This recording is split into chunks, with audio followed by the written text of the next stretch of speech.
And Are You Okay is a not safe for work podcast, so any young listeners are discouraged from continuing. However, we literally have no way to track that, so do whatever the hell you want and enjoy the show.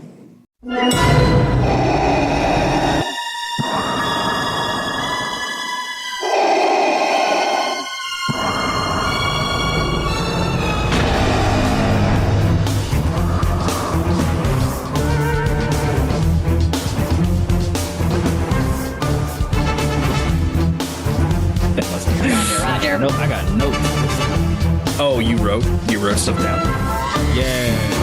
So I tend to watch these episodes high because it's like a whole nother experience. The galaxy far away. Sure. But my thing about highness is I get uber forgetful, and I'll be like, "Ooh, this is how the normies feel," because I usually have a really good memory. So I'll have like a really dope thing to say, and then I'll lose it. So I was like, let me actually put shit down. I was gonna say, it was like, I feel like I have to, every time I'm about to go see, like, I feel like an MCU movie, I'm like, I should pop like an edible or something, and then I decide not to because I'd rather experience it sober for the first time, so I remember what's going on. But I don't blame you for watching it high. Exactly. No. And I remember the show vividly. It's just like I'll think of some shit like, oh yeah, this is a good thing, and then I'll totally lose it. Like, you like it in your philosophical bag. yo, my nerd eye be all the way open when I'm high, bro. All the way. A Star Wars podcast. Hey, oh yeah, you were listening to And Are You Okay? A Star Wars podcast. I'm very excited to dive into this one. I got something I've been waiting for a long time in a galaxy even further away than normal. So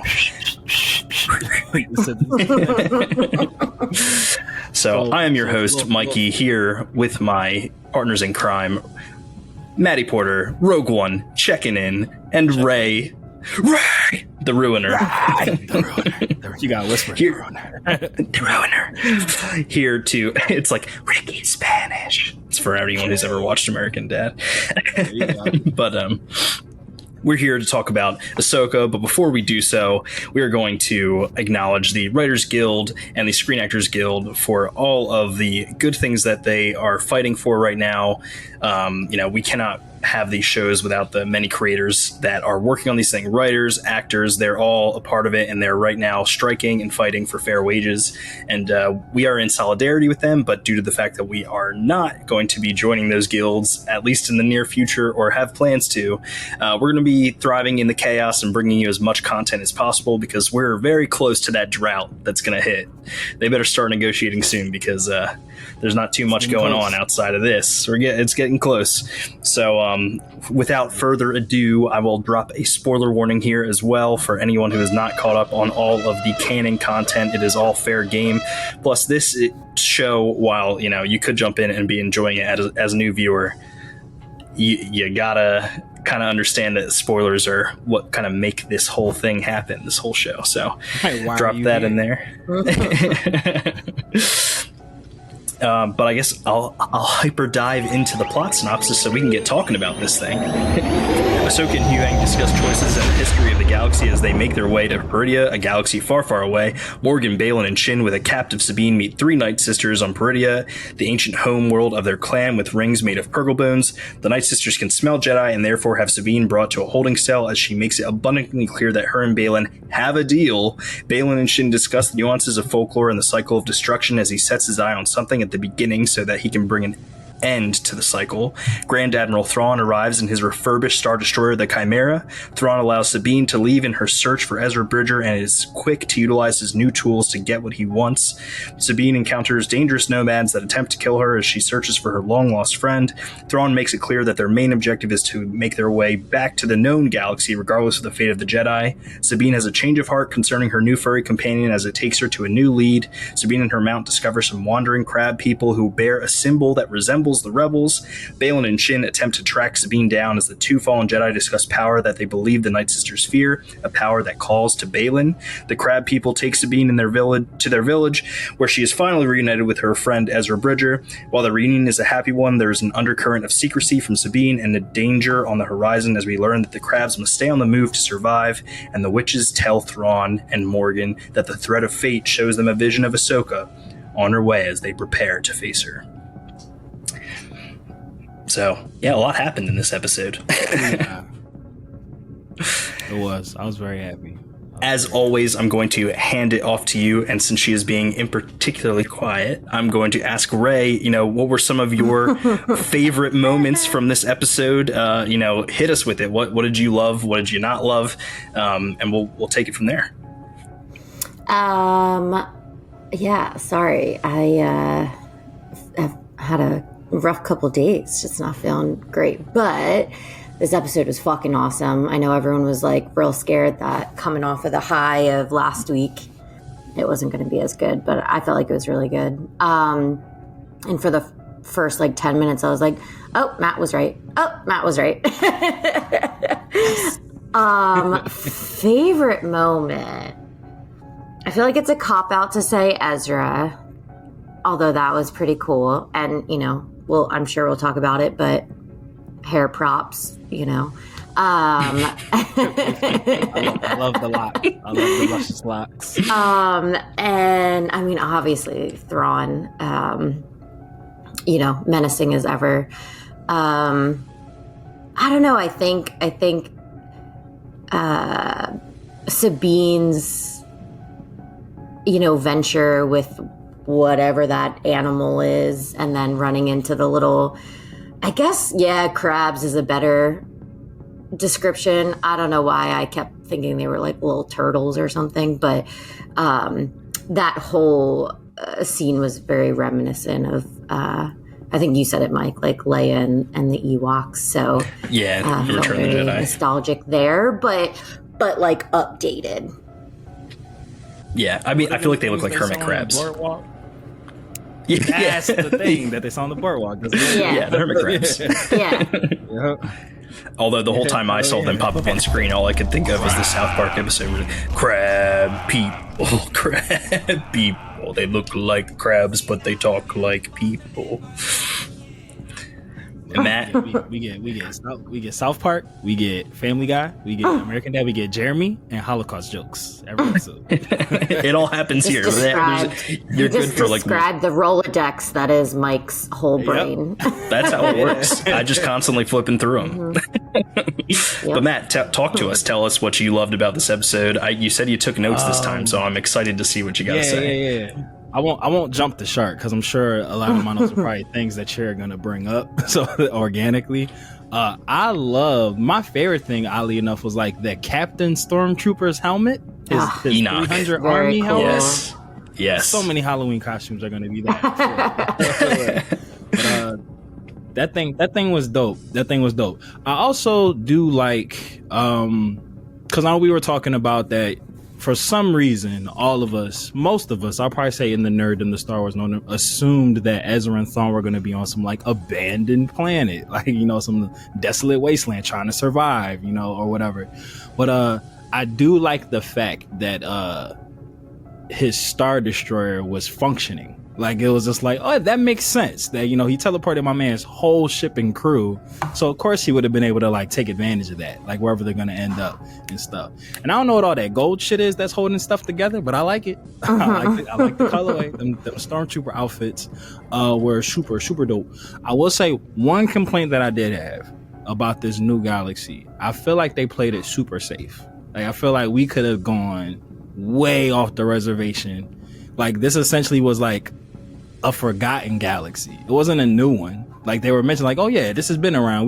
They wrote about it a long time ago. We forgot that chapter of the book. So it did still feel very Star Wars universe-y. And I feel like Filoni, but I get why they would have, kept it still close to home base.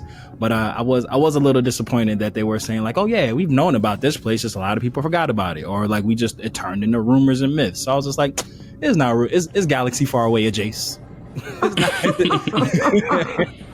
I think you make an interesting point there. I think we thought it was well, show us some stuff that we've never seen before, and while they did show us some stuff we've never seen before, a lot of it is rooted in things that are familiar to us, like the Night Sisters, and it's a lot of just updating some old designs that we know and love to some new designs that are even cooler. I gotta admit, the gold is a nice touch.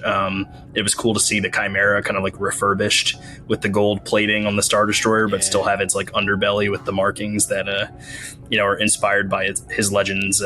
Like he has those two Salamiri thing, which in Legends could block the Force, but I know George was never a big fan of that, so Dave did not add it into Thrawn's portrayal in Rebels. There was a lot of things that I was hoping to get in this series, or like kind of knew was on the horizon. I wasn't expecting to get so much of it in one episode. I figured that like they would save a Thrawn reveal for one episode and Ezra reveal for another episode. So I wasn't anticipating both in the same listen one. to Matt. That's what I always. That's right. That's right. I should always listen to you, Matt, because it did feel. I swear, Ray must have said it 5 times. Oh, Matt was right. Oh, Matt was right. And man, you. Well, yeah, because last week I really wasn't sold on. Sorry, about 20 birds just like appeared in our backyard. And it's a rapture. It was weird. Last week I wasn't sold on Ahsoka feeling betrayed by Sabine. Like, I know you and I kind of like differed on that a little bit, but then when she like straight up said it, I was like, oh, that was right. I was wrong. and then we got to Peridia almost immediately. And again, I also didn't think that was going to happen, but yeah, I mean, solid predictions, and I feel like I don't know. I feel like there's a lot more to go. Like, obviously, we still have 2 more episodes, but yeah, I have a lot of questions. And I think that was the point. And I think that's what I said last week. I was like, I feel like they're just going to throw us in it so they can then play around on this new planet for like the next 2 episodes. This very familiar new planet that's very familiar. That dog that Sabine was riding is 1,000% one of the hounds from Lord of the Rings. That took Aragorn over the cliff. Same dog. So when they first appeared, I thought they might be Loth Wolves. Yeah, but you can see them howling in a distance, and I was like, well, the Loth Wolves can travel via hyperspace on Lothal, so I was like, it's not out of the realm of possibility. I thought like we were going to find Ezra riding on one or something, but that'd have been dope. It was one of those things that's like, instead, that thing is they the were definition. Like hyena Loth Wolves. Yeah. They're the definition of ugly cute. Yeah. Like, that thing was fucking adorable. Lord of the Rings. Let's just bring it on over. Bring it on over. I do feel that look in your eye. Oh, who, me? Yeah, Mike. I said you look like you had a question. I said you had that look in your eye. Yeah, so you know me too well. I do feel like we're going to have some conflict between Ezra and Sabine, which is unfortunate because the reunion was very happy, and I was obviously very happy to have him, back. But he says he's so happy to go home, and I'm very, very, very, very, very, very, very, very, very upset with Rey because she was like, "Oh, I don't like that because that makes me feel like he's not coming home, and I need this man to return home to train Jason Syndulla, damn it." But also on top of that, I think that Ezra is going to be really upset that his sacrifice is essentially in vain because of Sabine's selfishness to come find him. Do you guys think that is going to play out over the course of the next 2 episodes and be a big factor in how things go? Or do you think that is something that he'll be able to forgive her for just because he'll be essentially going back home finally? We got 2 episodes left, right? Correct. Do we know the run time for said episodes? I have not seen run times for episodes 7 and 8.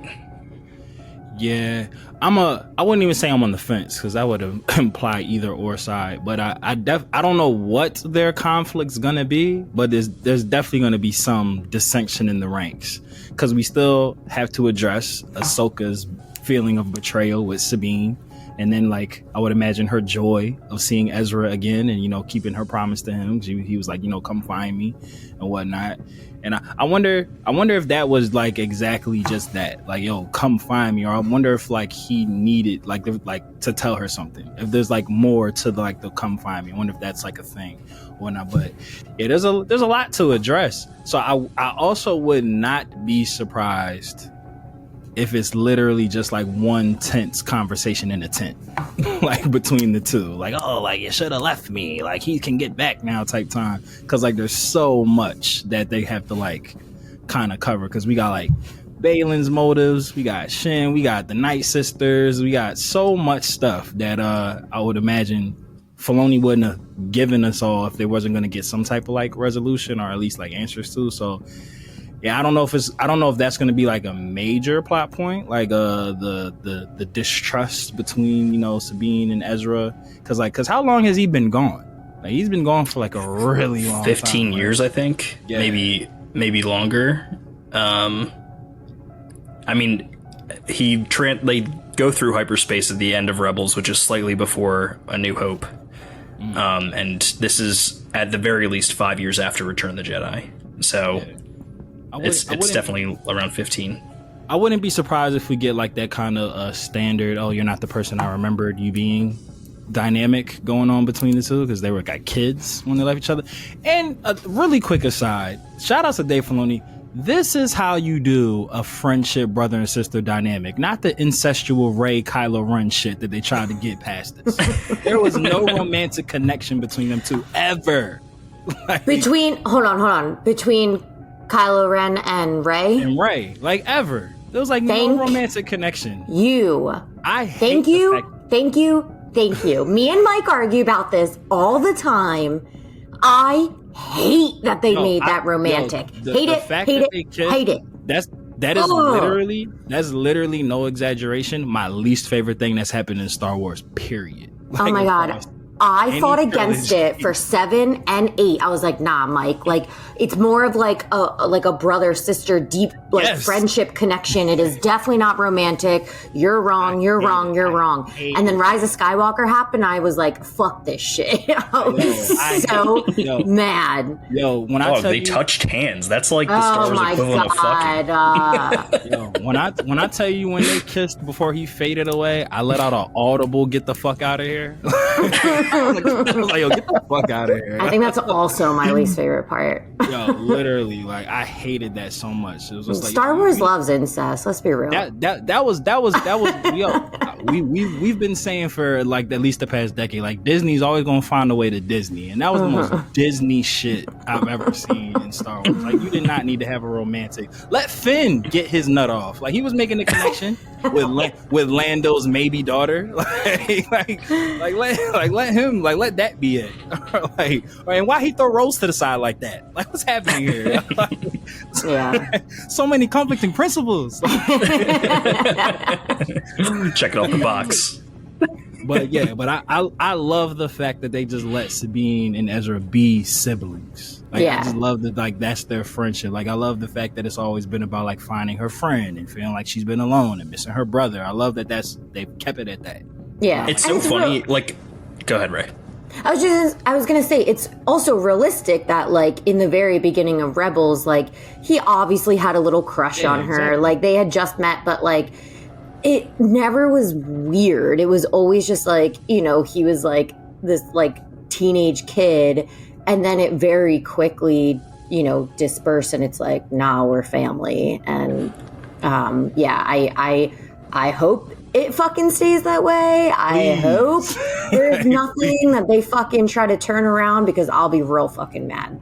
I think it's funny because it's like, of all the relationships in Star Wars, if they were to be romantic, it would make the most sense, but I don't feel like it's going in that direction. Mike, like because stop. No, I'm just saying because of like he did have a crush on her, and there's that whole thing in like season 4 where his dad's like, "Are you with Sabine?" And he's like, "Yeah, I'm with her." No, I'm not like with her. She's standing next to me. But I think that they definitely have that. Like, I mean, Ezra even says it in the hologram message. He's like, "You're like a sister to me." I love and like that platonic keep friendship that. can definitely. Yeah, I think I'm not saying that I'm shipping them. I'm just saying that like it's funny because like that one would be the least egregious of them to do, yet they're going to do the right thing and keep them as friends. Field. Yes, it's the least left field coupling, but I don't want that. I don't want it at all. No, it's fine how it is. They have a great, brother sister bond, relationship, friendship. They obviously care very deeply for each other, and it feels platonic for the most part. So, definitely like think that that's going to continue the way it is. But I was just throwing it out there that if there was anybody that it would happen with, like them. Stop it. Okay. All right. Ship that shit out of here. That's what you ship that shit out of here. You got it. That might be the title of the episode. There you go. one of my notes actually kind of fits in this. I kind of want to get your guys' take on it. But while we're speaking on like the family dynamic, like the crew of the ghost and everything, one thing that I did kind of like when they were doing like the playback of like the last time on Star Wars and stuff like that, and when Ahsoka made the promise to Hera, like, I promise I'm gonna find them and stuff like that, I don't think they've leaned enough into like how much emotionally invested Hera is in this, because like those are essentially like I won't go as far as to say like her surrogate kids, because they're not. They are though big a gap in age, but they kind of like are her surrogate children who are like only a couple years younger than her. So it's like a big sister maternal energy, and I feel like they haven't really like played into that, because it's like she's just as sad as Sabine. Like they all met at the exact same time. Like she's also been without someone she cares about for over 10 years. So it's like I feel like and I know she has a lot going on in the sun and like a rebellion and stuff. So storytelling. Without the like ratchet factor of Shameless, she's very Fiona in that sense, where it's like it's a older sister who is forced to be a maternal figure for these people, and she very much acts as that, and I feel like they do such a good job in Rebels of showing it. But I do agree it's something that's been like, and I think it's because Hera is in this show, but she's not like as close to the main story at this point in time that we're getting those feelings. But you're absolutely right, man. I think that they are kind of like underplaying how much she cares and wants to have her like family come home, especially after losing Kanan. So I like the Ahsoka line. I'm sorry, I didn't mean No, go ahead. I was just gonna say, I feel like the line of Ahsoka's like promising Hera was like the acknowledgement, like, oh, like she's just as invested in this as anyone, for real. Probably more than Ahsoka, like if we're being honest about it. But it's just like, like I feel like just her kind of like, oh yeah, kind of right in the background. Like she definitely should be more of a focal point. I mean, she basically risked her entire position though to go out there. It's true. And probably because she does have a son, I can kind of see that being a reason why like she's not going with Ahsoka. So, I feel like I can get that the focus isn't there, but I think we as, fans of Rebels, like, know sort of her, passion for all of this. And then for maybe casual watchers, everything that she did going against, like, the council or whatever, kind of, like, aids to that. But yeah, no, I mean, I get that. I think it's hard to pack in, I guess, everyone's emotions into each episode, but yeah. So there's something that you brought up earlier, Matt, that I would like to dive into, unless you have more on this topic you need to get off your chest. The last thing I was just going to say is, like, again, because of the show, a TV show has to TV show. Like, with Rosario Dawson being the star, the show plays as if like Hera and Ahsoka have been the best of friends their whole lives, and it's like they don't really have that much time put in for real. So I was just like, but I get it, because like that's the show, so like the plot drives through Ahsoka. So it's weird because I don't disagree with you, but there are, I think, hints at their relationship being strong, because in season 1 of Rebels, she's constantly talking about Fulcrum and like getting orders from Fulcrum. So they've had a relationship. And like that 3-year gap she was training Sabine, we don't know what happened with all that. So exactly. Closer over that time. Yeah, maybe through their loss, like collectively, there was like, I don't want to call it a trauma bond, but it's kind of like that. Shit, you gotta be careful about those. Some things is dangerous. Damn So Matt, you brought up, Balin and what he's searching for. And I think this is something that we're going to get answers to in the next 2 episodes. It feels like we've spent a lot of time with Shin and Balin over the course of this time period. It'd be a disservice to kind of not fully flesh out what they're looking for and their story. I have a theory, and I'm interested to hear what you guys think.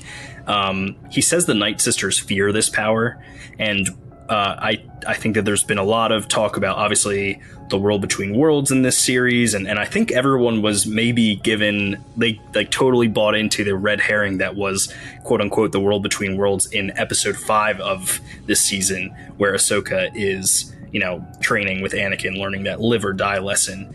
What if it's a red herring, and all of the world between worlds imagery that's even seen in the logo for this series is actually what Balin is seeking? Because he said he wants to find the beginning and end the cycle. And there's all this talk from Palpatine and Rebels about the person who controls the galaxy. Do you think it's someone or something calling out to him, or do you think that that I'm on the money and that he is going to be looking for the world between worlds? Feel free to fucking deject and shoot down my theory all you want. I just genuinely want to know where you guys feel they are heading. Gotcha. Would you like to go first, Mrs. the Ruiner? I'm sorry, not gonna... Mrs. the Ruiner. I am not gonna lie. I don't have much of a theory. I think I'm so confused on Balin and Shin. Every week I think less and less that they're father and daughter. I don't know if it turns out that they are. I'm still gonna be like, we were right, but either way, he raised her. yeah. So might as well. I don't know. I really don't have too much. I think I get very confused in just Star Wars, and I think I ask you all the time, Mike, who's on what side, who fights for who. I think that I want it to be black and white, and then it's not. There's a lot of blurred lines. So I don't know. I kind of go back and forth. I definitely had a thought that when they got there and the Night Sisters said, we sense a Jedi, I have a thought that it was actually Balin that they were sensing. That's one of my notes. I love that thought. Yeah. And then, but they kind of of course, Morgan right away looked at Sabine. So, the Night Sisters can sense the Jedi-ness, but not necessarily the direct, who it was, which, then I'm okay, so is he kind of double agent-y? Because obviously he was in the Order, and, but, would they, I don't know, because he's not a Jedi anymore, would he still be sensed as a Jedi, but still be quote unquote bad? But then obviously his motives are something completely different. He clearly is an in the middle type person that's kind of fuck the Jedi, fuck the Empire, fuck the Sith. He wants something else. And then Shin confuses the fuck out of me. I don't fucking when Thrawn tells first of all, she hates witches. Literally every single time anything with witches comes up, she's like, more witches? She hates them. Which is crazy because her best friend, Merrick, whatever the fuck his name is, was just witch magic. But okay, real confusing. I still need to know more about that. And I feel like we won't know more about it. Get comfortable that we probably won't. I know. But then I don't know. It's so confusing because I feel like she hates Sabine. Maybe she doesn't. I don't fucking know. But when Thrawn tells them to go after Sabine, and then she looks at her master and's like, "I thought you were keeping your word." And then then they explained it away, their little loophole. And then when they're out there, she's ready to, I don't know, go out. I don't know. She's very confusing. They're both very confusing. I don't get it. Sorry. I know that was a ramble that ultimately said nothing. I honestly, though, like some of your thoughts all of that. Yeah, I definitely understand where you're coming from, and I love your, inkling that maybe the Night Sisters were sensing like Balin's energy. I think that I thought is that really immediately. I was I'd have to go back and look at it, but I'm 99.9% sure as soon as they said like it reeks of Jedi, like the first shot was Balin. Like, oh no! What it was, Matt, because we just rewatched it, and I had the same thought. They say that, and the viewpoint goes back to just the four of them. Oh. Morgan immediately looks at Sabine, so they send their little like ball things over to her. As that happens, it pans over to Balin, and he kind of like gives like a look shit. Like that's what it was. That's exactly what it was. Yeah.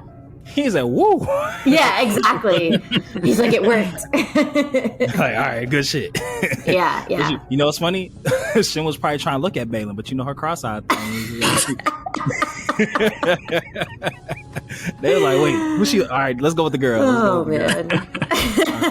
All right, so I don't know. So my theory is kind of, you just gotta walk with me because I don't really know how to. I don't really.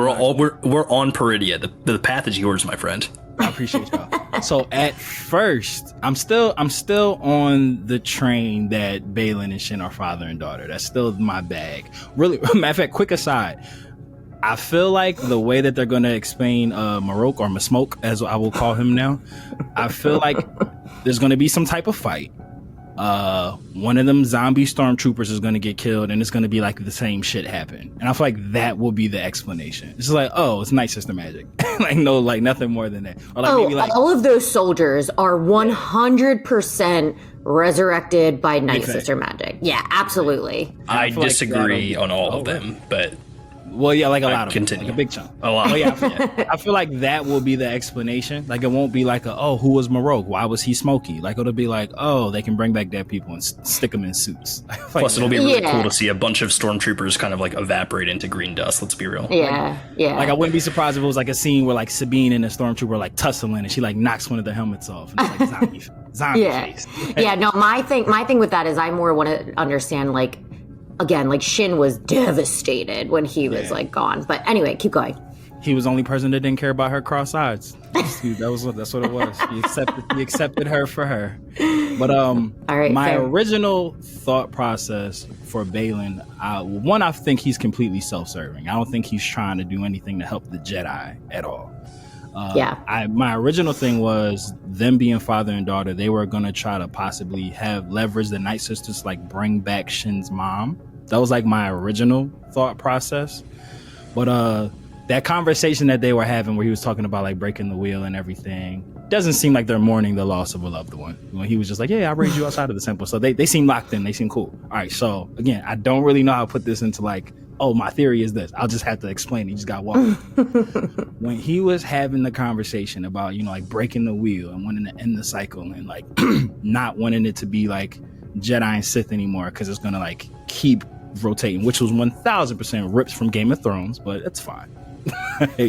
But I immediately thought to, if this is supposed to be the bridge era to the sequel trilogy, and we're hoping that there's some type of crossover with like Ahsoka and Rey and Grogu and all those players later in life, since they age slower than most people, I feel like, I don't know how and I don't know what the reasoning would be, but I think Balin might have knowledge about Force dyads, and he's gonna try to create what ends up being Rey and Ben. Because that's like a Jedi and a Sith who are also both a Jedi and a Sith at the same time on both sides that have a connection.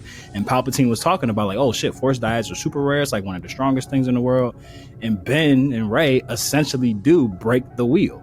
Because like they end Palpatine, and then Rey is like a Sith Jedi with a yellow lightsaber. Like she's a Palpatine and a fake Skywalker. So it's like I wouldn't go as far as to call her like a gray Jedi, but it's just like she has evil DNA, but she wants to do like the right things with it. So like her new order is kind of like breaking the wheel, so to speak. So again, I don't know how that would manifest, but maybe Balin like knows like, oh, if we intertwine the Sith and the Jedi, it won't be no more East Coast, West Coast. It'll just be like Force users or whatever. And I know a lot of people talking about like Ben doing stuff, and since it is like Rebels, wouldn't be surprised at that. I wouldn't be mad at it either, but I feel like that's super low hanging fruit.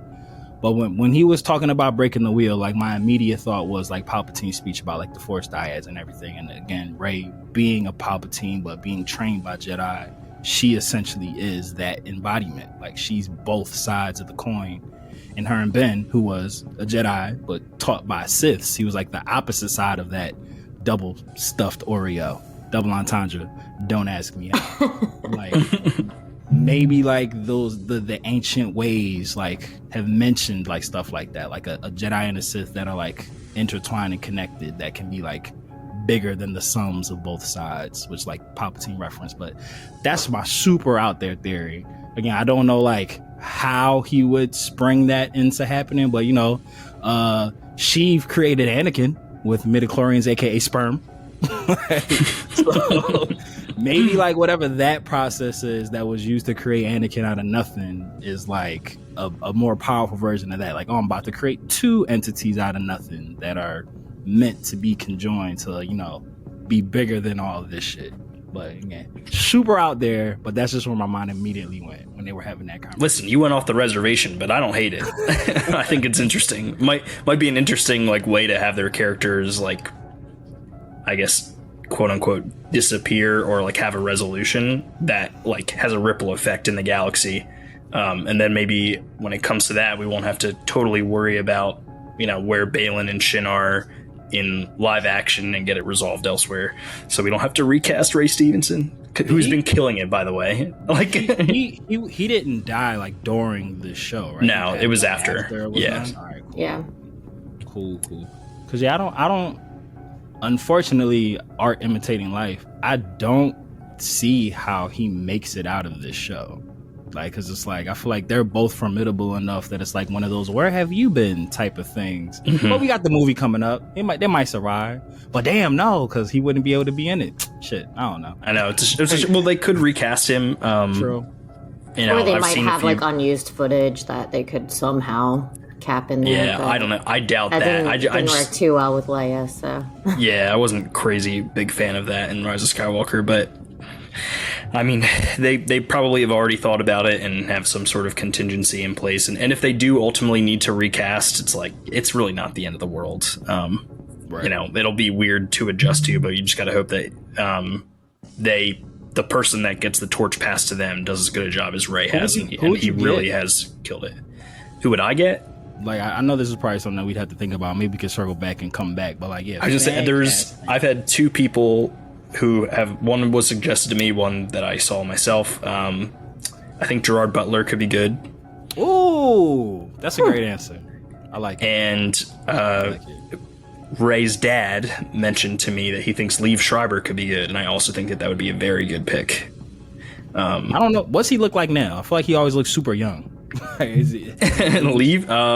I think if you grade him up quite a bit, then he would be able to do it. But I think he has that same kind of like demeanor and just kind of like the way he holds himself. I feel like it's similar to Baylan's character. Is Pierce Brosnan like super old now? Like, what he look like? Let me Google search.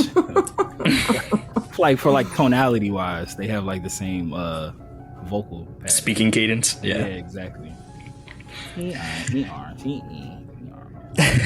Well, while you're searching for that, I gotta be. There's something that there's been a lot of discourse online about this, and I don't understand why people are bitching so much about it. But everybody's colored contacts, like people are freaking out. I hate them fucking contacts, bro. It doesn't bother me. It really doesn't bother me. For me, they were so bad. I had to like go back and watch an episode of Rebels. Like, Ezra's eyes ain't that blue. Like, that's how taken out of it I was. They are though. No, they are. They are though. Like, I know it can't be like a 1-to-1. You know what fucks me up? It's the pupil. It's not the blue iris. It's the black ass pupil in the middle. It's just like, they're like demon eyes. Like, and I know like you can't just have just a straight. I mean, I don't know what that would look like if you just had just the blue contact without the black part over it. I think it's the one thing where it's like I would have been fine without it, but it's not doing enough to bother me. So I'm just kind of. Did you not? Ezra's eyes are blue. They are. It's Hera's that are like the most striking because they're like this like light turquoise color. But it fits though. Like I feel Yeah, like but she's an alien. Like she's No, I gonna know. have fucking weird looking eyes. I totally agree with you. I don't know why there was people the are one scene bitching so where much. like it kind of did look like one of the eyes was going like in different like the wrong direction. the shin. But yeah, we got shins, so like what the fuck? We got shins. That's the sub name of this episode. We got shins. No, because it's funny because like when he popped up on camera, because you know it was like the far shot, and I was like looking, and I was just like, are his eyes blue? Like I was just like, I thought I was tripping. I was just like, oh, it's probably just the lighting. It's the And you were like, no, damn it, I didn't smoke before this. Yo, so I just knew like because like the positioning and the camera and like the sun behind him, I was like, oh, it's probably just like a lighting effect that's just making his eyes look obnoxiously blue like that. But then they did like a close up. I was like, those contacts fucking suck. Like they're terrible. I kind of compare it to, not gonna hold you, the all red context that Anakin had in episode 5. I wasn't a fan. Like the yellowish red ones, like from episode 3, loved those. Those were great. Yeah. But just like the all red with like the really intense, like just black iris in the middle, I was just like, not the biggest Didn't fan. quite work for you. Yeah, no, I feel you.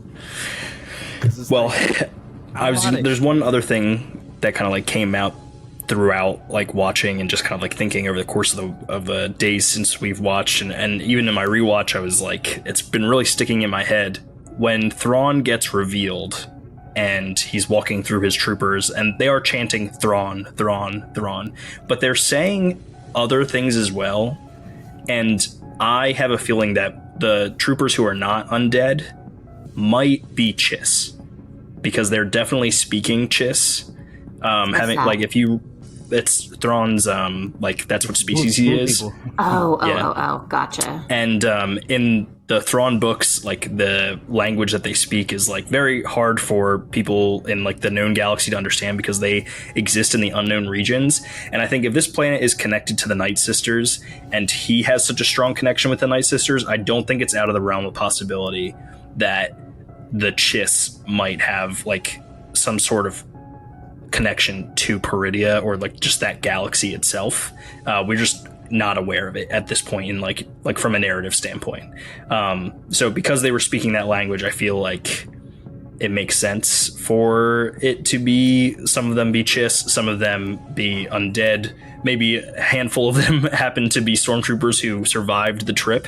But either way, I think it's something that will get revealed to us as we go. And just another shout out to the Enoch, his right-hand man, peak Star Wars character design. Like, haven't seen a design that cool since maybe Kylo Ren and Captain Phasma.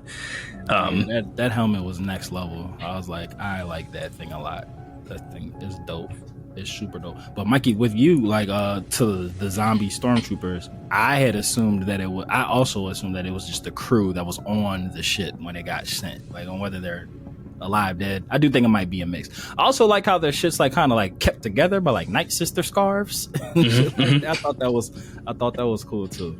I was like, I like this, and I like how their tower is like kind of like the base, and like the ship just kind of hovers over the tower. I thought that was really dope too. I saw someone on Twitter was like, "There's no sex in Star Wars." Well, then explain this, and it's just the ship docked over there. Oh yeah. That's facts. That's super facts. Do y'all think we're gonna? I'm just gonna lead it by saying I don't. But do you, in the next 2 episodes, because we were talking about Morgan, do y'all think that we'll get an explanation to her and Thrawn's relationship? I don't think we are. I don't think we are, but I would really like to. And Ray, total credit to you. Suck his dick. Oh, she definitely trying to fight. That's for sure. He friend zones her hard. Yo, facts. Thrawn's 1,000% like asexual. I feel like absolutely, he's 1,000% asexual. Yeah. He's like sexual pleasure. Is not something that's why he made. I wish I could do a Lars Mikkelsen impression. That'd be nice. But yeah, sorry. What were you giving me credit for? Let's go back to that. Oh, so Ray has been quick to bring up while we've been watching that Morgan doesn't look like a traditional Night Sister. Yeah, like what is she? I don't understand. Oh, that's a good point. That's a very good point. Night Sisters have always looked like zombie-like, and even like Ahsoka, not Ahsoka, Jesus Christ, Asajj. Thank you, Asajj. Even though she doesn't look exactly like the way we've seen the Night Sisters, like I mean, she's definitely an alien, like different looking. So like, who the fuck is Morgan? Like, I just don't understand. Like, what? I don't know. She looks like a human. I don't know. And it's not to say that like Morgan's not an interesting character. It's just like something doesn't add up, and I just would like an explanation as to why. You know? Yeah. So I don't think you're wrong for questioning that, and I definitely think it is weird that she does not look like other Night Sisters. Like in every other instance, like they have very pale skin. You know, even with Mirren in Fallen Order, like even though most Night Sisters like happen to use like the dark magic, but that doesn't mean that they're necessarily, you know, bad guys. So it's like, who raised her? I'm assuming it's Night Sisters, and then like, yeah, what's her allegiance at this point, and why does she, you know, like, we know her beckon to Thrawn's dick? I mean, well, speaking of Mirren, we know her and Cal be fucking. Maybe Morgan's dad was a regular person. Like maybe he was like not one of the what's the guy version of the Night Sisters? The Night Misters? The Night Brothers, which are typically Zabrak. The Night Misters. That's their name.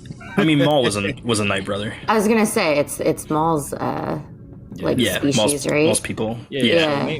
Maybe Morgan's dad was like not of that ilk, or maybe she was like a foundling. I don't know if they do foundlings there. It seems like everybody does foundlings. Yeah, that was my thought, was that she was like raised and taught like dark magic and all of that. But also we need to highlight, like, we saw Night Sisters in live action. Like that was fucking sick. Yes, that was sick. That was in my Easter egg section, but thanks for bringing it up. Yeah. Star Wars podcast. Star Wars podcast. I'm excited. So I have to give a shout out to someone's theory that I saw on Twitter. I reached out to them and make sure it was okay that we talked about it on the podcast, but at KyberCat on Twitter tweeted out, hey, Ezra never paid his and Maul's debt to the Night Sisters, right? Like, technically, he still owes them flesh. Do you think they're going to remember that? Or ... And I thought it was so interesting that I really wanted to talk about it on the podcast. I love that connection to things, and I really do think that Ezra is wearing red in the episode. The Night Sisters have red. The stormtroopers that have been either resurrected or like have some allegiance have a little bit of red in there. I don't think that Ezra is necessarily like a double agent by any means. I think Thrawn would have definitely had him in his arsenal, or maybe led to that in his dialogue, that like, and he clearly wants him dead. He's trying to kill him. Yo, for sure. He definitely wants him dead. But I do think that that'd be an interesting thing that like they could really like play with it fast and loose, and like maybe not have it be this like huge thing. But if they were like, you still owe us a debt and something like that, and like Ezra's kind of like carefree attitude comes out in that fight, where he's kind of like, where we get to see Amon kind of embrace that side of Ezra's character, who's kind of very like, I don't want to say happy-go-lucky, but it's just like a level of like, he's Aladdin. Yes, yeah, yes. Thank you. Yes, Ezra I've always said that he is Aladdin. Yeah, and I kind of want to see like a street rat fight with the Night Sisters, with him kind of like joking as he's defending himself. I think it could be a really fun dynamic, and a nice callback to the, we've had several really nice connections to the shows, but I think that would be a deep cut that would be fun to explore. What do you guys think? Speaking of Aladdin, so seeing Iman as Ezra, I thought I was going to be like, I wish they would have casted Masood. Or Masood. I think that's how you say his name. But I'm not mad. I like it. I'm with it. I like the casting choice. I feel like he has the same exact nose. Quite literally has like the same exact nose. I'm hoping, I pray, but I feel like they're gonna do it because fucking Disney's always gonna Disney. I feel like we're gonna get like he's gonna shave the beard off scene to go home, like to take the trip 100%. home. He's gonna like shave the beard. I'm like, oh man, keep the beard, bro. Like, I hope he doesn't keep the beard, or if he does shave the beard, don't cut the hair. Like, he's gonna go back to that. Just don't go back to the buzz cut. That's all you want. I hear you. Yeah, he's probably gonna shave the beard. I feel like we're gonna get that. Like, oh yeah, we haven't seen anybody in so long. Let me clean up a little bit. Can I be honest? I'm really worried that if he does shave the beard, Ezra's character trajectory has mirrored Kanan's in several ways, and you can like really see like the visual callbacks. And at this point I'm a little fearful of Ezra trimming the beard, because that might mean that he's on his way out. But I'm like, Filoni would do that to us though. Like, why would you? Dude, I like, really don't want it. I need this man to return home. I want him to train Jason. Like Ezra, I've been beating this drum since we started back up the podcast, but you know, he's been climbing the ranks in my like favorite characters, and I think that he's a good live action performance, and Oman has done a good job so far, a good first impression of, you know, maybe overtaking that spot for me. And I really want to see him in action, and you know, maybe he has to sacrifice himself for the conflict in Filoni's movie, but I would really like to see at least a season of television where we get maybe the Ghost crew back in full in live action. That would be awesome. I feel like they that actually, I already was kind of in the headspace that there's no way that Filoni would like bring back Ezra just for this limited run, like of 2-3 episodes just to knock them off. There's no way they're not gonna let him and Chopper and Zeb see each other. There's no way. Right. Impossible that they would like bring the Ghost cast into live action and not let them interact. Like, it's no way that they would do that. Chopper and Ezra have to see each other. Like Ezra and Zeb have to see each other. Like, that's like non-negotiables. Like, they ain't gonna do that to us. If he does, then he's just gonna like my heart will be in pieces. I don't know if I can handle like just getting him back just to lose him right away. I don't know if feel like the closest that's ever happened is maybe The Walking Dead, where they've done shit like Glenn? that. Yeah. I mean, that dumpster fake out. Man, they let us keep him for a little bit. They let us keep him for a little bit before they bash his brains in. Spoiler: if you never watched The Walking Dead. Yeah, I think the whole internet's aware of that moment. But shout out to Kyber Cat. That's an awesome theory. Ray, I actually didn't give you a chance to respond. So please, do you have any extra thoughts on top of what me and Matt had to say? No, I mean, I think that I mean, you can't have the history that we have from Rebels of Ezra and like the Night Sisters and not have it be addressed when bringing up Ezra and the Night Sisters in the same place. So, excuse me. Yeah. So there's definitely got to be something with that. I don't know what, but I'm sure. Yeah, like how it manifests, I don't know. Like I have a hard time being like, this is going to be integral to the next 2 episodes, but I think that it would be a really nice callback to, obviously there's history there. Yeah. Like you said. So yeah, it would be nice if it's addressed. It would be crazy for there to be like the Night Sisters don't forget. Like it would be crazy for that to not be addressed in some way, even if it's not like a primary focus, because it just wouldn't make sense. Yeah, I mean, for the sake of content, and remember to remind the audience, not me, because definitely not me, the audience. Could you remind the audience what debt he owes to the Night Sisters? Yeah, not me, the audience. Yeah. So I didn't need the reminder earlier either. Sure. Yeah, so in season 3, when human holocron, at the beginning, let us know.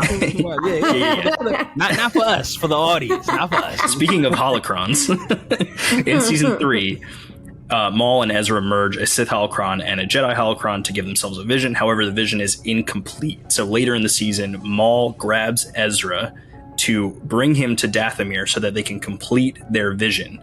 And he doesn't tell Ezra that they are essentially allowing the Night Sisters to inhabit their bodies in order to give them the remainder of that vision, which Maul uses it to find Kenobi. Ezra uses it to find the way to defeat the Sith.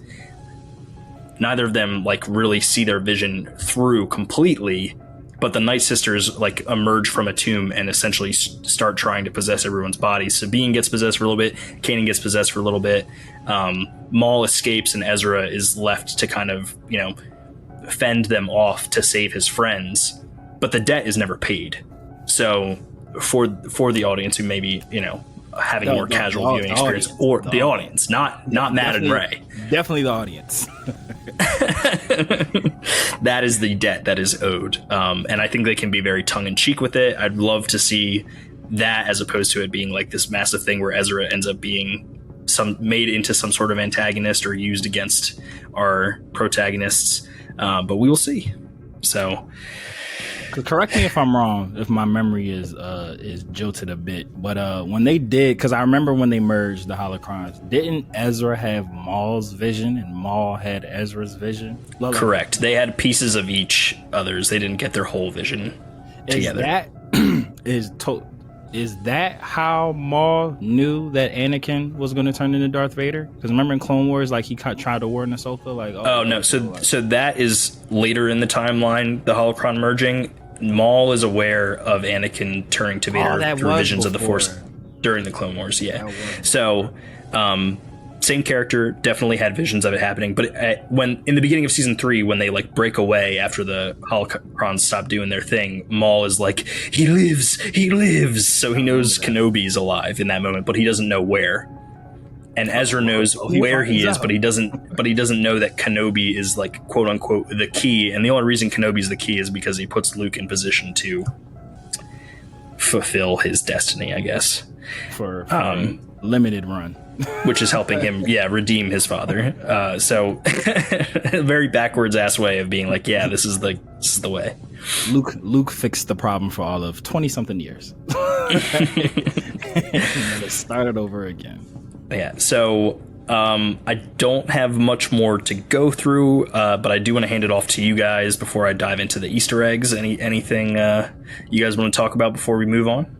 Oh, I have a cool thing to share with you because we're so good at this, guys. So they did like this little, I don't know if it was on Disney or if it was like a YouTube exclusive or some IGN content, but Rosario Dawson and Hayden Christensen had did like a making of the episode type thing for episode 5 and everything.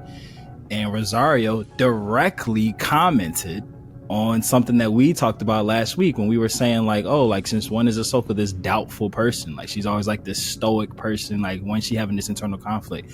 Rosario actually said that was an intentional choice to show her back from being like a master to a Padawan. Like she was like thrusted back into like her childhood mind state, which is why she was like so conflicted and unsure of herself, where we're used to seeing her like super confident and on top of shit. Like being in that space with Anakin like fucked her up essentially. Like she was super flustered and she basically like had to like destroy who she was, like the stoic fulcrum Ahsoka, leader of the rebellion type time. And she was like all that was stripped away and she was left with like her Padawan stuff, and then she like regrew from that to be like Gandalf the White.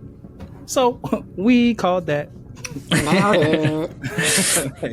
Go find that shit on YouTube. I'm definitely gonna look it up like right after we get off this call. But I can't get enough of that shit. She said that was super intentional, like why she was like so like unsure of herself and back and forth. And I've had that's awesome. Yeah, so I was just like, look at us catching things. that was a decision made by the actor behind the thing. But my one last note, if I just want to be nitpicky, I am not a fan that Sabine could somewhat understand the hermit crab people. This is supposed to be a brand new galaxy, a brand new race of aliens, never heard this language, and she was deciphering the fuck out of what they were saying, and I did not like that. I wanted her to be so much more confused. Maybe she's connecting with the Force.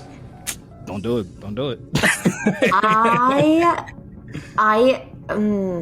I kind of disagree a little bit. I feel like give it to me. I almost feel like it was so simplistic that like he was like, you know, scared, and she was like, no, like he's not gonna hurt you, and not so much that she was truly understanding, but that she was empathizing. Like, and then he shows her the medallion, and then literally at that point all it is like, we're following you type of thing. But because that was my worry at first too, was that exactly that. Like, everyone can fucking understand everyone. Like, no, that doesn't happen. And I actually felt like they made it less that she truly understood and was like trying to understand the emotions and like actions more than the actual language. I guess again, TV has to TV. I guess because they can't like flush out her trying to learn a new language, it just seemed like she picked up on the cues too really quick. Yeah. Like, I would have been totally fine with just even a line like, I don't know what you're saying, but I'm gonna try to figure it out. Like, I'd have been totally fine with that. That's fair. Yeah, I could see that, because then that would lend a little bit more like credit to it just being like, okay, I'm just thinking I'm understanding you type of thing. Because I feel like there was like 1 second where she was like, and then she was like, oh, okay, yeah. Yeah. Like, well, that was quick. She was like, I spent a lot of time in Atlantic City. I know exactly what hermit crabs is. She said, I had a pet hermit crab. I know exactly what these things are.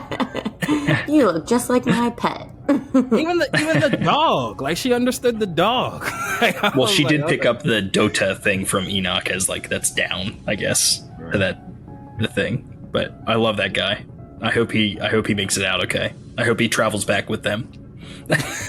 He's about to switch sides. All right, I'm gonna dive into the Easter eggs real quick. So this is one that a Star Wars podcast. Ray, I gave you the opportunity. Didn't seem like you had something else to talk about. I'm sorry. Matt just finished talking. I definitely went first. All right, Ruiner. All right, I have two quick things. And I don't think. I think he just brought this up to me, but Jeremy, because we always have to bring him up. Hey, shout out to Jeremy. Hey, yo, Jeremy. He I thought I smelled sandalwood and lemon. He had brought up, he had seen something on, online about how the soldiers' look of like all these pieces put together was potentially symbolic, or not symbolic, but inspired by was it Japanese culture? It is. Maybe? It's Kitsugiri. It's in the Easter egg section. Thanks. Okay. You're welcome. And I thought that was interesting because it plays into the fact that Thrawn is a collector of cultures and art and all that stuff. So I thought that was cool. So sorry, I ruined another fucking Easter egg. And then I just real quick want to talk about, I loved the opening scene. Like I know we kind of, I said that Ahsoka talked about how she did kind of feel betrayed. And I'm sure this isn't a fucking Easter egg, but just the whole thing about her saying like, acknowledging that like, yeah, like I remember the old stories of the whales and stuff like that. And then,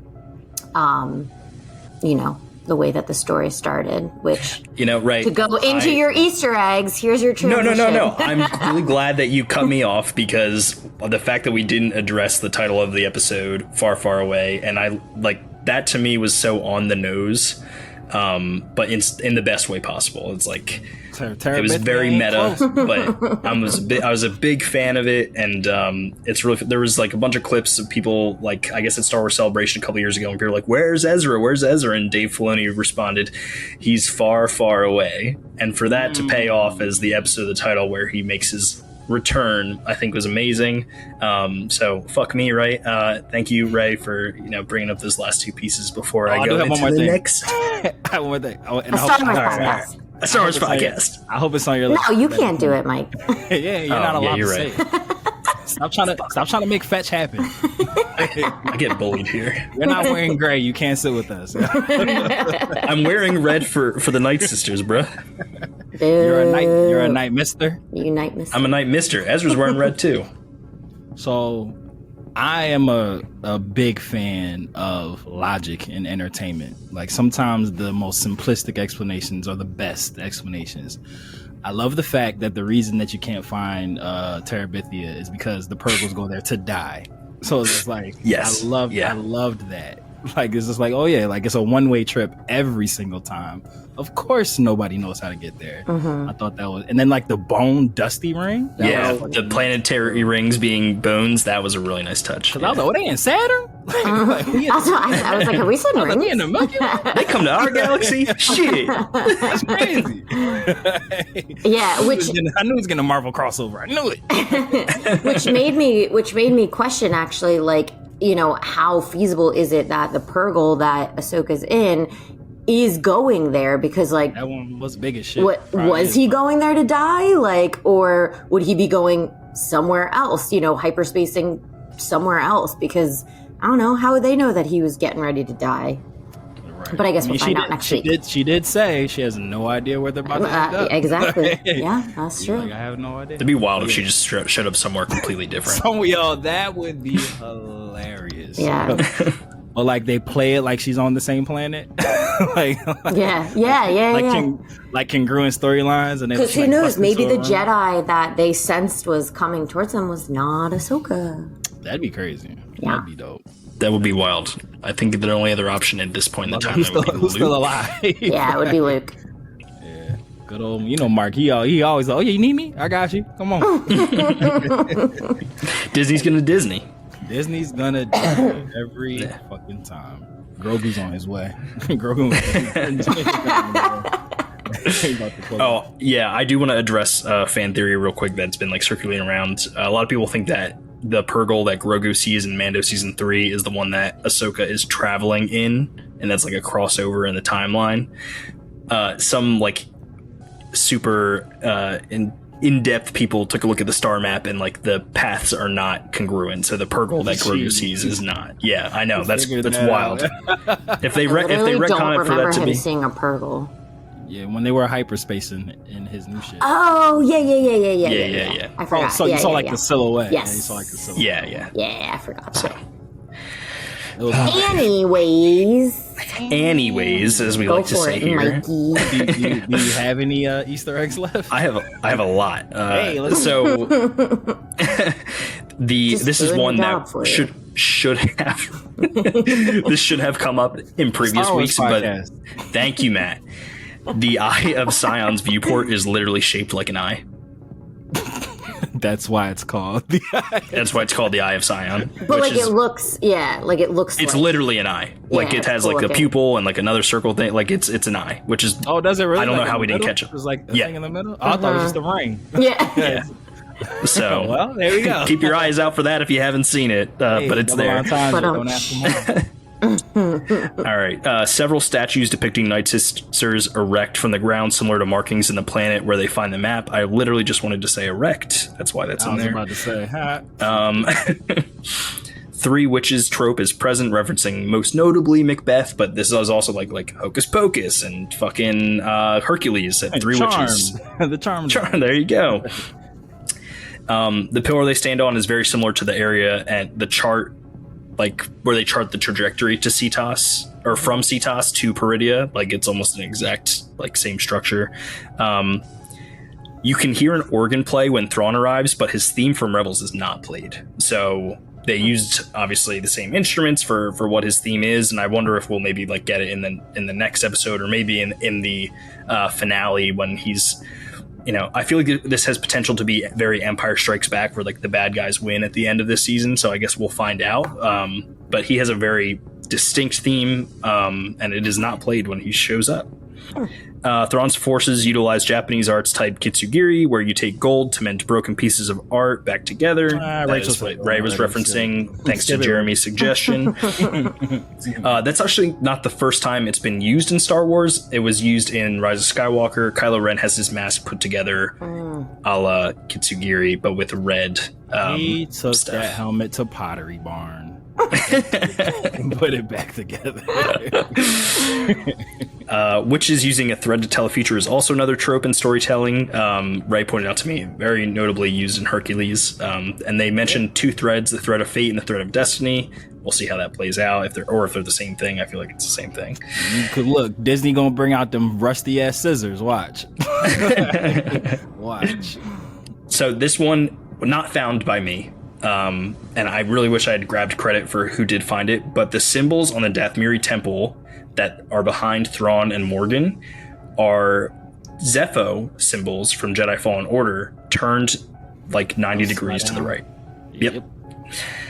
And then the nomads make similar noises to the sand people. This could be a reference to the similar like evolutionary theory, which is that like, you know, if a planet produces life, that naturally the creatures that would evolve there would be similar to what we see here on Earth. Kind of like, have you guys also, I think it's funny that comes up because there's, I guess the way genetics work is that like the final evolutionary point for everything is that we're going to evolve into crabs. Like that's where like that is literally like a thing. Yeah. And we end up running into crab people who have probably existed on this planet for a very long time. So it was funny that showed up. Sabine's interactions with the crab people are very similar to Leia's with the Ewoks from Return of the Jedi. We discussed that. And Balin refers to Jedi who are trained outside of the Order as Boken Jedi. Boken doesn't mean anything in particular, but it is a Japanese wooden sword used in training in Kenjutsu. So it was just simply, I guess, like a naming convention that Dave decided Feral Jedi to take. Basically. Yeah. So that was all of the Easter eggs. I do have some Ask Me Anythings. There was one cool Easter egg that I had saw, and I have no idea if it's true, but I want it to be true. Someone had written that the chainmail that Ezra was wearing are made out of Stormtrooper dog tags for everyone that he's killed since he's been there. I saw that as well, but could not confirm, so I didn't want to put it in there. But I love that idea. Yeah. I really do. If that makes sense, like he's been there for 15 years. He's probably gonna fucking probably get a lot of stormtroopers, and then they got brought back into zombies. Like, so this is his fault.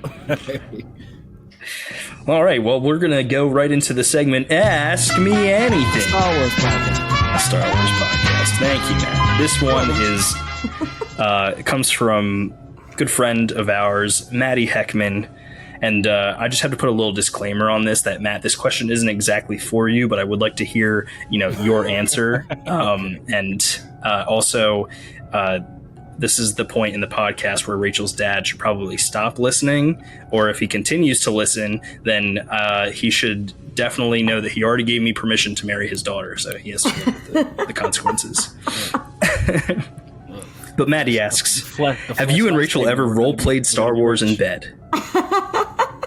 That was asked for me? Wait. No. It was asked for me and Ray, but I would like to hear if you also have role-played Star Wars in bed. I was like, how would I know that? Like, we're close, buddy, with boundaries. And I would have saved this for another time, but we literally made a reference in last week's episode about breaking out toys in the bed and me just bringing the Legos in. So. Yeah, no. That's facts. I would definitely. Trying to think. Have I? I'm sure I have. I get into some shit. I'm sure I have. Not. That's surprising. I know. I'm sure it's surprising to a lot of people. Not for lack of trying. No flesh lightsabers for us. No flesh lightsabers for us. As a family, the four of us, we're going to be rich off of this idea. I did not know where you were going with that. Oh, no. The flesh lightsaber. Yeah. Embrace your dark side. It's going to be good. Yo. Sheath your saber. Maddie. Yeah, I mean, for the Jedi question. In you. Double entendre. And I have another question here from friend of the pod, Sloppy Cross, is just the best handle. I don't know why. It makes me laugh every time. Does he having asks, sex to a Star Wars movie count as Star Wars foreplay? Is that like? I feel like it's. Well, it was role playing. Role play, yeah. Isn't it? So it's not. So I guess Star Wars foreplay. The movie was rolling as I was playing. Well, in that case, everybody wins. And that's like, I got some twins in here called Attack of the Clones. I dodged little fun fact. I dodged the twin bullet twice. Both my kids are riddled with twins on both sides of their gene pool from the others. So. Oof. Yeah. The force is with this one, I'll tell you what. Man, I gotta look. That's why I ain't trying to like test my luck. I am to and through, bro. That was like, my midi-chlorians know what to do. Look, that was like one egg. Do your job. But the Sloppy Cross asks, is Han's Sloppy Cross is a hilarious name, and I love it. It is hilarious, and his question is Han Solo bilingual since he can understand Chewbacca? And I feel like the obvious answer is yes. I feel like most characters in Star Wars are actually bilingual. Everybody understand Chewbacca? I feel like dude, there are some people who can speak droid, so I feel like we. Yeah, I would say that Han Solo. Oh, you know what? Han Solo doesn't speak a lot of Wookiee, so he's not completely bilingual. But if he, I feel like we need to get sponsored by Duolingo and just be like, yeah, if Han Solo learned, I'm really mad at myself for not knowing what the Wookiee language is. You could make something up, I believe you. Wookienese. Wookiee, maybe? I mean, let's make this very clear. America's the only place where being bilingual is not, like... Common. So that would definitely extend into other galaxies. I mean, we don't even have a language. Sure don't. A dumbed down version of someone else's shit. I don't even tell people I speak English. I speak American. Yep. I feel like it's an accurate statement, though. I speak American. The Philly dialect. Yeah, big facts. Everything is John here. Everything. All the things. All right. I feel like that about closes it out for us here. Wait, you have another question, don't you? Yeah, I'm saving it for next week. Shh. Oh my god, okay. Don't tell me these things beforehand. I gotta next week. Because I get so few Ask Me Anythings, right? Isn't it relevant to this week or no? You do you. You do you. I'm sorry. All right. We'll answer next week. Okay. Show world. Right. We just live in it. All right. It might as well just say, Ray, a Star Wars podcast. Oh my god. Viewership's gonna skyrocket. I'm going back. I wouldn't be surprised. She's got pink hair. She's cute as shit. I mean, why do you think I like her so much? I don't know. You did put a ring on it. Hey, I did put a ring on it. Beyonce reference. Well, before we leave, I feel like we have to obligatorily plug our sister podcast, Dragon Ball for Life, where Matt and our good friend Travis chop it up with all of your favorite voice actors and also talk about all sorts of things Dragon Ball manga, which is soon to expand to other things. I know we got some fun stuff regarding Bleach coming up, so it'll be great to hear you guys talk about that. You can find that in the new link tree made for Annie Are You Okay, which you can find in the description of this episode and on our handles, Annie Are You Okay Pod on Instagram and Twitter. And additionally, we are doing a fun event with Dragon Ball for Life at Cherry Street Pier on October 21st with Super Game Day. They're doing their Super Game Day takeover, where the pier is going to be hosting a video game tournament for Mortal Kombat and Super Smash Bros. But on the side of that, we are going to be having our Cospalooza 1.5 Chain of Memories. That's right, I made a Kingdom Hearts reference here. And essentially, all you need to do is show up in costume and donate as little as $1 or more to enter. And that donation, all proceeds for the Cospalooza contest are going to go to Fran's Fund, which is a fund for Love City Vet, a organization. And essentially what this fund does is it helps families who can't pay for vet care for their pets be able to afford surgery that can help save their lives or make the lives of the pets much better. So come out, support a good cause, donate anyway. Fran's Fund is linked in the description as well, if you want to help some pets in the Philly area. But other than that, Matt, where can the people find you outside of the things I said? Literally there. All the same places you can find Mike is where you can find Matt. But yeah, follow us DB4L_pod on Instagram and Twitter. We are, I was almost called it X. Twitter. It's Twitter. Yeah, and we are working on some YouTube shit. So we are going to be going visual adjacent pretty soon. It's on the way. And just to circle back to Super Game Day real quick, it is a family friendly free event, so you literally have no excuse to not come. You can bring your children and you don't got pay stub. And even if you don't want to participate in the costume cosplay Halloween contest, there is going to be like trick-or-treating type things there for your children, so just come in a costume anyway. Again, family friendly, and it's free. There's literally no reason, negative reasons for you not to come. Bow. And Ray, where can the people find the Ruiner? Instagram. The light, you blinded me. I actually don't have it on today. They don't It's know being sized. The ring's getting resized. Instagram, R Grande, and Love City Vet. Let's get That's it. it. All right. Well, thank you for tuning into And Are You Okay? A Star Wars podcast. A Star Wars podcast. And we will see you A Star next Wars time. podcast.